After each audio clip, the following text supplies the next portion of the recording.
Good afternoon, everybody. It's an honor and a privilege to be here and to stand with Congresswoman Frederica Wilson, who has been such a tremendous leader in the effort to make sure that black men and boys in this country can be all that their natural abilities will allow them to be, and that artificial barriers won't continue to hold them back. I'm also pleased to be joined by all of my distinguished colleagues in government, members of the Congressional Black Caucus, including members of the Judiciary Committee, Sheila Jackson Lee, who's been a tremendous leader on the question of criminal justice reform as it's applicable to all communities, but certainly the African American community. And we stand behind this legislation squarely and look forward to actively supporting it as we move it through the Judiciary Committee process.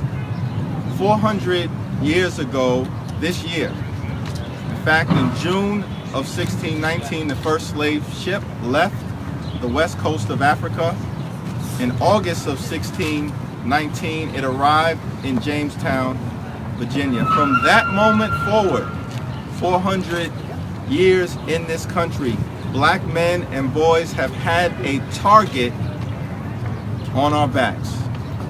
And yes, we've made tremendous progress in America. We've come a long way. We still have a long way to go. And it's unfortunate, but we understand that when America catches a cold, the black community often catches a fever. When the black community catches a fever, often it's young black men and boys at the center of the affliction of economic pneumonia. We can't continue to ignore the realities of this situation, which is why this commission on the social status of black men and boys is so incredibly important. Barbara Skinner appropriately opened us up. We've been taught through our religious experience, myself growing up in the Cornerstone Baptist Church, that if you train up a child in the way he should go, when he gets old, he will not depart from it. We're thankful that the 5,000 Role Models for Success has been able to do that for thousands of young men over time. We want to make sure that we can bring that model throughout the country. Frederick Douglass put it a different way. He said, if it's easier to build strong children than it is to repair broken men.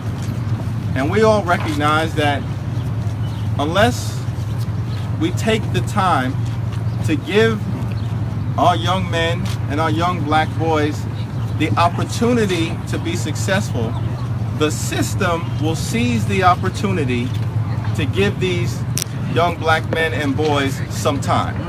And that's been the reality of the failed war on drugs and the mass incarceration epidemic that has afflicted the African American community along our journey in this great country. And so I just salute Congresswoman Wilson, my colleagues in government, and we look forward to collectively working together in order to get this done.